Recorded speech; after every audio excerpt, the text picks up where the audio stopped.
சுவாமிநாதன், இது இந்த இன்னைக்கு சூழ்நிலையை வந்து இங்கே சிவப்பிரியை நமக்கு விளக்குனாரு. இதில் ராகுல் பாயிண்ட்ல இருந்து யோசிச்சு பார்க்குற போது, எப்போ நம்ம 63 இருந்தோம் 41க்கு வந்தோம், சரி ஸ்டாலின் முதலமைச்சர் ஆகணுங்கிறதுக்காக 25 குறைச்சிக்கிட்டோம், இப்போ ஆட்சிக்கு வந்துட்டாங்க, செகண்ட் டேர்ம் போகிறாங்கங்கும் போது 25லேருந்து பழைய 41 கொடுங்கன்னு ராகுல் பாயிண்ட்ல இருந்து கேட்கறது சரிதானே? அதுக்கு ஏன் சோனியாவும் கார்கேவும் ப. சிதம்பரத்தை அனுப்பி திரும்ப ராகுலோட லீடர்ஷிப் குவாலிட்டியவே கேள்விக்குள்ளாக்குறாங்களே? இல்ல, ரொம்ப முக்கியமான ஒரு இடம் சார். 61 சீட்டு அவங்க வாங்கிய போது ஜெயித்தது 5 இடங்கள். 41 இடங்கள் அவர்கள் வாங்கிய போது ஜெயித்த இடங்கள் வெறும் 8 இடங்கள். அதே ஒரு 25 இடங்கள் வாங்குறப்ப அது ஒரு வெற்றியா பதிவாகுது. 18 இடங்கள் ஜெயிக்கிறாங்க. சோ இந்த இடம் தான் காங்கிரஸ் கட்சிக்கு ஒரு கூடுதல் இடம் தேவையா அல்லது கூடுதல் வெற்றி தேவையா என்பதை சோனியா காந்தி போன்றவர்கள் பரிசீலனை பண்றாங்க. ஒன்று. இன்னொன்று, ராகுல் காந்தி அவர்கள் கிரவுண்ட்ல கட்சியை வளர்க்கணும்ல. முதல்ல நீங்க மாநில அளவுல தமிழ்நாட்டுல அதிகமான அளவுல போராட்டம் நேற்று வரை திமுகவுடைய நிழல் போலதான் இருந்தது காங்கிரஸ் கட்சி. நீங்க நெல்லை கிழக்கு மாவட்டத்தினுடைய காங்கிரஸ் கட்சியினுடைய தலைவர் ஜெயக்குமார் தனசிங் மரணமடைந்திருந்தார். இன்று வரை குற்றவாளி கண்டுபிடிக்கப்படல. அதற்கே கூட வீரியமிக்க போராட்டங்களை அவர்கள் எடுக்கலையே. நீங்க தமிழ்நாட்டுல எந்த பிரச்சனையுமே, கள்ளக்குறிச்சி கள்ளச்சாராய மரணமா இருக்கலாம், அதுல கூட விசிக கூட ஒரு மது ஒழிப்பு மாநாடு நடத்துறாங்க. நீங்க எந்த விதமான அரசியல் முன்னெடுப்புகளையும் கடந்த 4.5 ஆண்டுகள் செய்யாம இருந்துட்டு ஒரு மோடி எதிர்ப்பு, பாஜக எதிர்ப்பு என்கிற புள்ளிகள் இந்த அணி கட்டமைக்கப்பட்டிருக்கிறது. சோ அப்ப இங்க இருந்து நீங்க நகர்ந்து ஒரு தாவேக்கா பக்கம் போனீங்கன்னா அதனுடைய நம்பகத்தன்மையில ஒரு கேள்விக்குறி எழும். இப்ப நேற்று வரை நீங்க திமுகவை எதிர்க்காமலே இருந்துட்டு கடைசி காலகட்டத்துல நீங்க வந்து கூட்டணி பேச்சு, கூடுதல் சீட்டு கிடைக்கல, அதுக்காக தான் காங்கிரஸ் வெளியே வந்தது என்று சொல்வது காங்கிரஸ் மீதான நம்பகத்தன்மையின் மீது கேள்வி எழும். சோ இதெல்லாம் அவர்கள் பரிசீலித்திருக்கிறாங்க. பட் ராகுல் காந்தியினுடைய எண்ணம் சரி, கூடுதல் சீட்டு வேணும், உள்ளாட்சி அமைப்புகள்ல பிரதிநிதித்துவம் வேணும். ஆனா நீங்க 4 ஆண்டுகள் அதுக்கு கிரவுண்ட் ஒர்க் பண்ணிருக்கணும்ல. நீங்க ஒரு பையன் ஆண்டு முழுவதும் நல்லா படிச்சுட்டு தேர்வு எழுதுறதுக்கும் கடைசி நேரத்துல நான் போய் பக்கத்துல இருக்கிற பார்த்து தேர்வு எழுதிடுவேன், பாஸ் ஆயிடுவேன் அப்படின்னு சொல்றதுக்கு வித்தியாசம் இருக்குல்ல. நீங்க மோடி எதிர்ப்பு, பாஜக எதிர்ப்பு என்பதில் உறுதியாக இருக்கு காங்கிரஸ், அதுல சந்தேகம் இல்லை.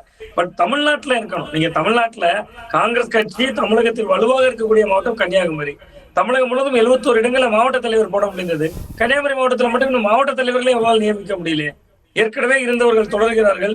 புதிதாக எடுக்கப்பட்ட நேர்காணல்கள்ல ஒரு முறைகேடு நடந்ததா சொல்லி இன்று வரை அறிவிக்கப்படல. அவ கிரவுண்ட்ல இப்படித்தானே இருக்கு காங்கிரஸ். நீங்க தனித்தவர்கள் தேர்தலை சந்தித்த போது 2014ல வெறும் 4% ஓட்டு எடுக்கிறாங்க. சோ இதெல்லாம் சோனியா காந்தி போன்றவர்கள் பரிசீலனை பண்றாங்க. இங்க இன்னொன்று, ராகுல் காந்தி அவர்கள் முடிவெடுத்து விட்டதுனாலேயே அது கட்சியினுடைய வளர்ச்சியா என்றால் அதற்கான ரிசல்ட் தான் அவர்கள் பீகார்ல பாக்குறாங்க.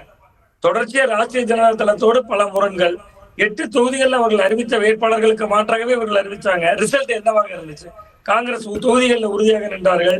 நாங்கள் தேர்ந்தெடுத்த தொகுதிகள் என்பதில் உறுதியாக நின்றாங்க. பட் ரிசல்ட் என்னவாக இருந்தது?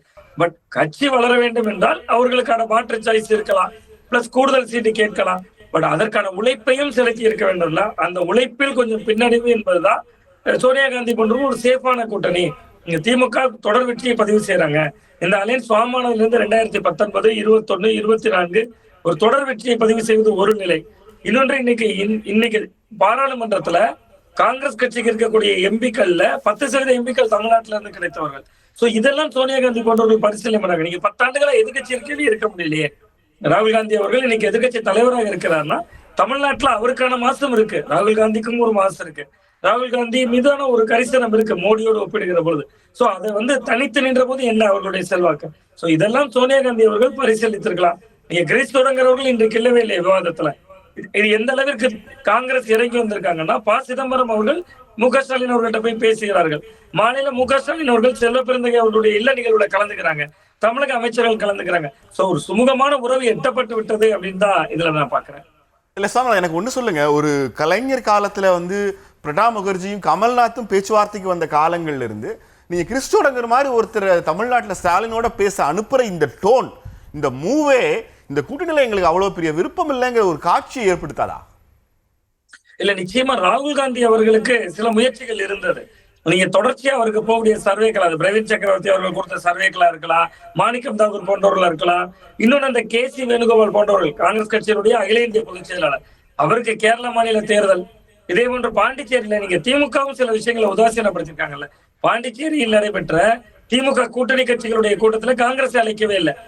அங்க நீங்க அன்னைக்கு பாத்தீங்கன்னா இந்திய யூனியன் முஸ்லீம் லீக்கோட பேச்சுவார்த்தை முடிந்து வெளியே வருகிற பொழுது பாண்டிச்சேரியில நாங்கள் ஒரு தொகுதியை கேட்போம்னு அவரே பேசுறாரு. யாருதான் கேட்போம்? அங்க கூட்டணிக்கு யாரு தலைமை இன்னும் முடிவெடுக்கலன்னு சொன்னார். ஜெகத்ரட்சகன் அப்படி சொன்னதாக நினைவு. கிட்டத்தட்ட அந்த கூட்டத்திற்கு காங்கிரசுக்கு அழைப்பே விடுக்கப்படல. அப்ப அந்த முரண் என்பது தொடர்ந்து இருந்துகிட்டே தான் வருது. நீங்க இங்க ஒரு பக்கம் நமக்கு வந்து கிறிஸ்தவர்கள் போன்றவர்களை அனுப்புவது ஒரு நிலை என்றால், இன்னொரு நிலை திமுகவும் காங்கிரஸ் பாண்டிச்சேரி போன்ற மாநிலங்கள்ல ரொம்ப சாதாரணமாக தான் டீல் செஞ்சாங்க. இந்திய கம்யூனிஸ்ட் கட்சி அழைச்சாங்க, மார்க்சிஸ்ட் கம்யூனிஸ்ட் கட்சி அழைச்சாங்க.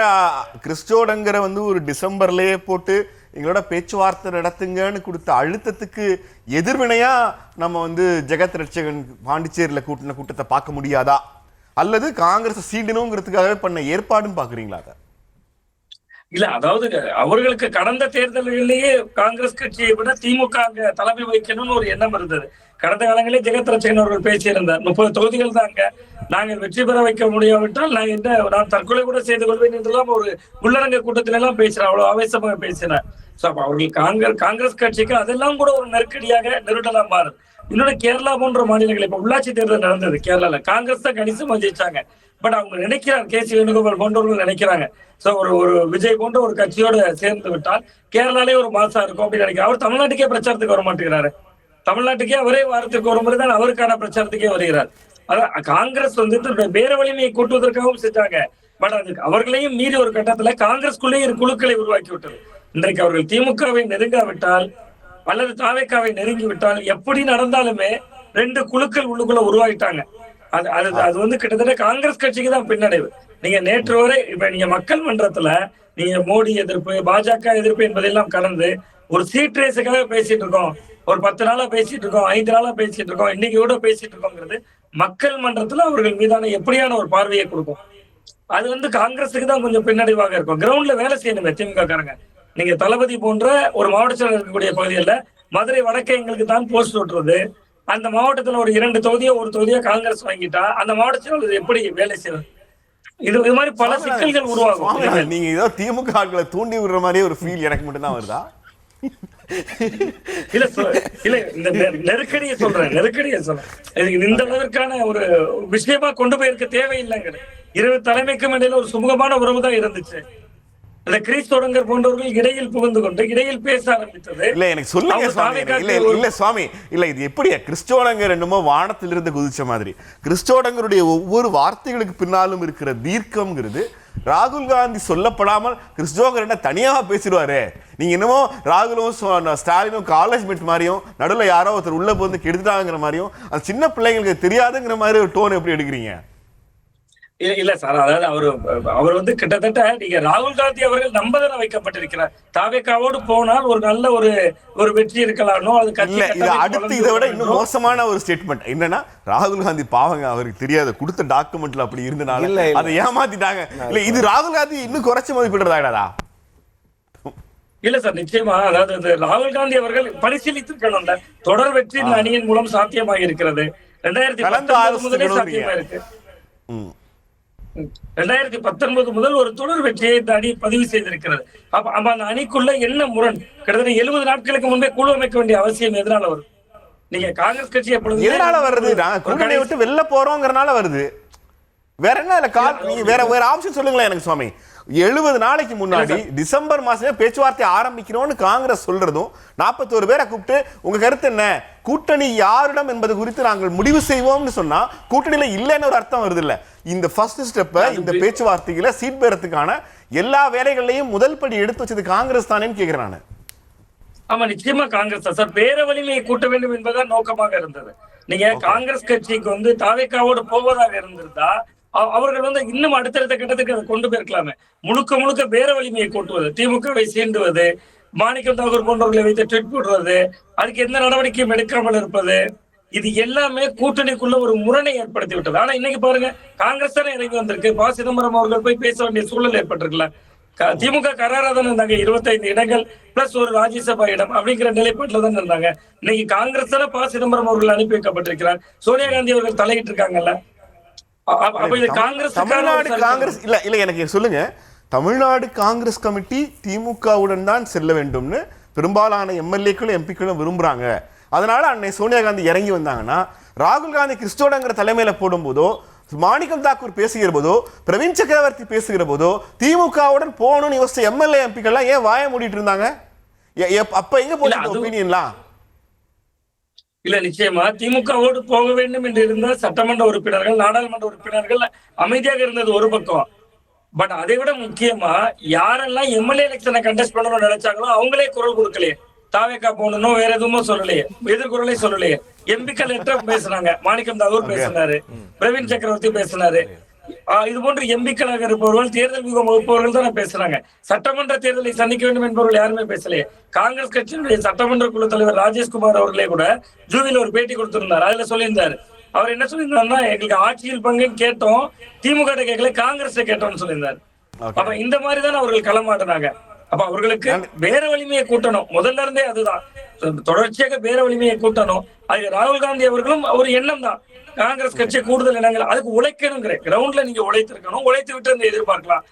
நீங்க காங்கிரஸ் கட்சியினுடைய ஒரு மாவட்ட தலைவர் இறந்ததற்கே போராட்டம் செய்யல, காங்கிரஸ் என்ன சுவாமிநாதன் சுருக்கமா என்ன சொல்றாருன்னா, பேர் வச்சியா சோறு வச்சியான்னு கேக்குறீங்க இல்லையா?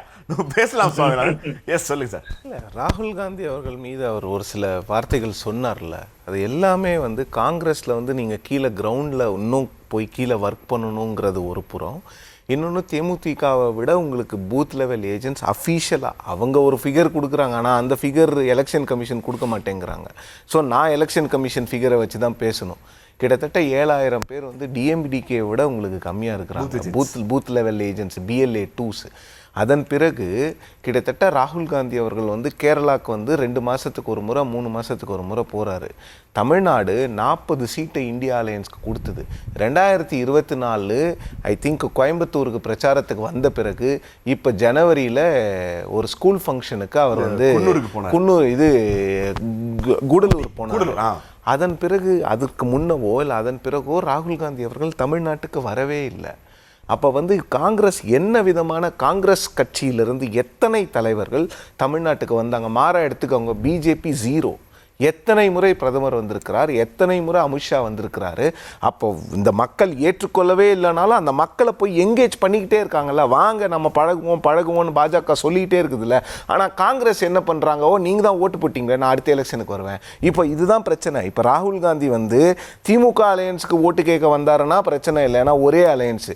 நீங்கள் திருப்பி தாவேக்காவுக்கு போயிட்டீங்கன்னா அந்த கேள்வி சுவாமிநாதன் கேட்ட கேள்வி ரொம்ப வெளிப்படையாக வரும். அப்போ தேர்தலுக்கு மட்டும்தான் நீங்கள் தமிழ்நாட்டுக்கு வருவீங்களா, ஓட்டு கேட்க மட்டும்தான் நீங்கள் தமிழ்நாட்டுக்கு வருவீங்களாங்கிற கேள்வி வரும். ஏன்னா எனக்கு தெரிஞ்சு மல்லிகார்ஜுன கர்கேவோ இல்லை யாருமே காங்கிரஸ் கட்சியினுடைய ஒரு வளர்க்கறதுக்கு ஒரு பொதுக்கூட்டம் இந்த 2 வருஷத்தில் போட்ட மாதிரி எனக்கு ஞாபகம் இல்லை.